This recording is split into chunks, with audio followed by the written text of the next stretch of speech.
satu persatu orang-orang ya yang mengkhianati perjuangan NU, orang-orang yang berkhianat di dalam tubuh NU dipermalukan satu persatu. Saya yakin akan dipermalukan satu persatu.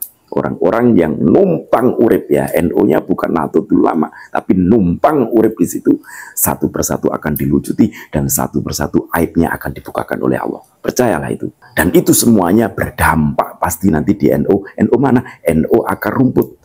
Karena NU akar rumput bukan akan mengikuti kepada ketum PBNU, enggak.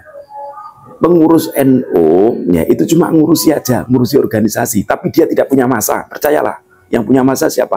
Kiai pondok pesantren, itu yang punya masa.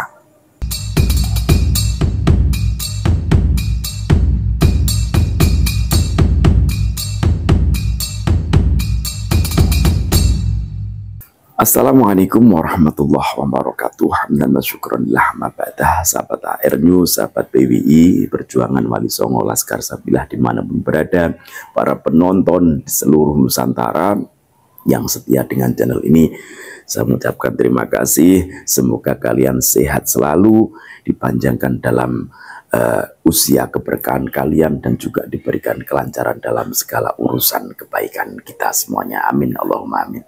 Sahabat, sebagaimana kita ketahui adanya Jatma ya yang didirikan oleh Lutfi bin Yahya, di mana Jatma bukan lagi menjadi banomnya NU, bukan ya. Kalau banomnya NU itu Jatman, jelas Jatman ada N-nya di belakang. Kalau Jatma Aswaja ini adalah milik Lutfi bin Yahya. Jamiyah Ahlu Torekoh Mu'tabaroh Aswaja Ahlussunnah wal Jamaah. Ini artinya apa? Ini adalah perampokan yang nyata, di mana Lutfi bin Yahya yang dulu menjadi pengurus di dalam Jatman ya, yang waktu itu ketahuan ingin membelokkan Jatman, merasa Jatman itu punya dia gitu loh, merasa dia sudah menggenggam Jatman, kemudian Jatman ingin dirampok oleh Lutfi bin Yahya. Ketahuan kalau Jatman sudah didaftarkan di Kemenkumham ya, untuk memisahkan diri dari Nahdlatul Ulama, tidak lagi ada di bawah naungan Nahdlatul Ulama. Kemudian karena ketahuan dan penuh desakan, akhirnya sebagai PBNU Gus Yahya memberhentikan Lutfi bin Yahya dan kemudian mengangkat Mbah Kiai Halwani sebagai ketum atau roisnya. Dari situlah ya kemudian saking mungkin sakit hatinya Lutfi bin Yahya, karena beliau itu sebenarnya bukan orang tasawuf ya, cuma gayanya aja gaya tasawuf. Karena apa? Karena Lutfi bin Yahya masih tergiur dengan duniawi yang sangat bernafsu sekali. Akhirnya ingin mendirikan namanya Patman waktu itu. Tapi sampai saat ini nama Patman tak terdengar, dan muncullah yang namanya Jatma Aswaja.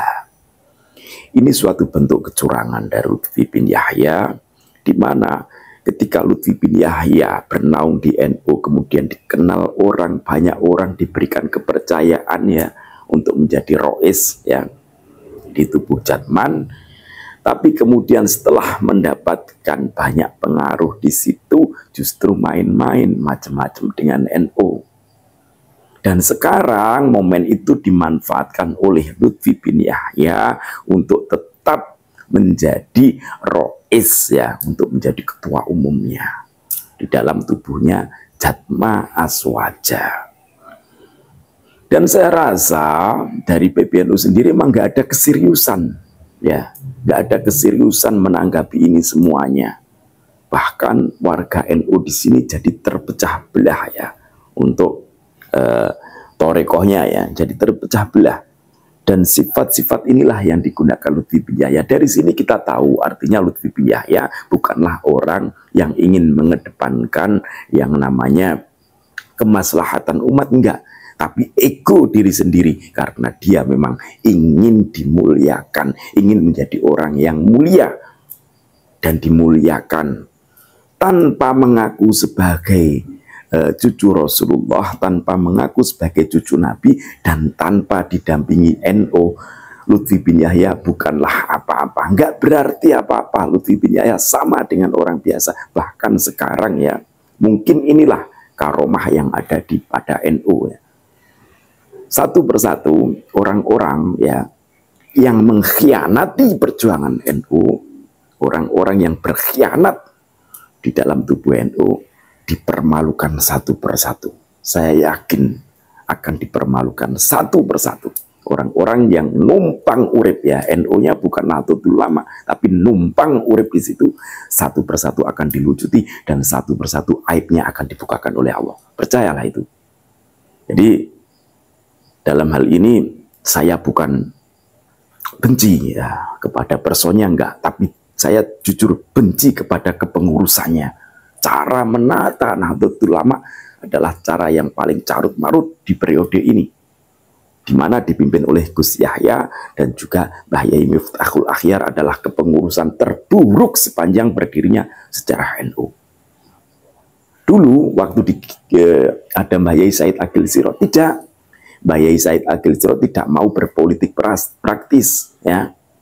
Sekalipun beliau itu mendukung pemerintah, selalu mendukung pemerintah ya, namanya NU itu selalu mendukung pemerintah. Akan tetapi ketika pemerintah melenceng, berani mengkritik dengan keras. Bahkan Pak Jokowi pernah dikritik juga waktu itu. Itulah Mbah Yai Said Agil Sirot. Akan tetapi ketika munculnya Gus Yahya di situ, ketika ada orang yang tidak sepakat dengan pemerintahan, maka langsung dipredali satu persatu. Dianggapnya mungkin suatu penyakit atau gimana, saya juga nggak tahu. Seperti Mbah Yai Marzuki Mustamar, seperti Kiai Imad, ya. Dan itu semuanya berdampak pasti nanti di NU. NU mana? NU akar rumput. Karena NU akar rumput bukan akan mengikuti kepada ketum PBNU, enggak.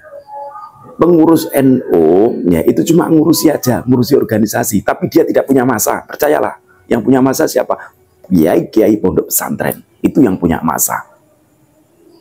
Ya, jadi kalau PBNU kok menyuarakan ini tuh enggak bakalan didengar orang, enggak. Saat ini apalagi ya, yang didengar adalah kiainya.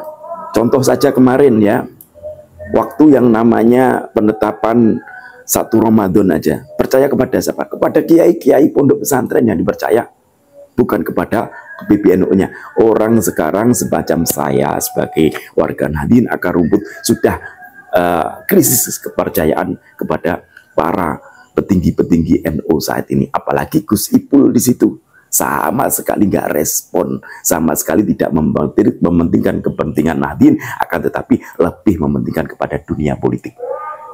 Semoga video ini bermanfaat dan semoga kita semua mampu belajar dari sini. Jangan mudah untuk tertipu oleh klan-klan Pahlawi, karena mereka emang suka sekali untuk mengadu domba, suka sekali untuk menyusup ke sana kemari, dan semuanya itu terstruktur dengan masif. Mereka saling menutupi satu sama lain, gak akan pernah mereka menegur kepada sesama teman satu klannya, satu Pahlawi yang ibaratnya itu menyimpang, enggak. Karena mereka emang sudah ada tugasnya masing-masing. Ada yang satu bagian A yang biru, ada satu bagian putih, ada satu bagian hitam, ada satu bagian merah, semacam itu. Jadi mereka sudah membaur ke dalam berbagai lapisan masyarakat, berbagai organisasi, agar mereka bisa menguasai negeri ini. Hati-hati, tetap waspada kepada yang namanya Pahlawi. Semoga bermanfaat. Wallahul muwaffiq ila aqwamit thoriq. Assalamualaikum warahmatullahi wabarakatuh. Salam NKRI.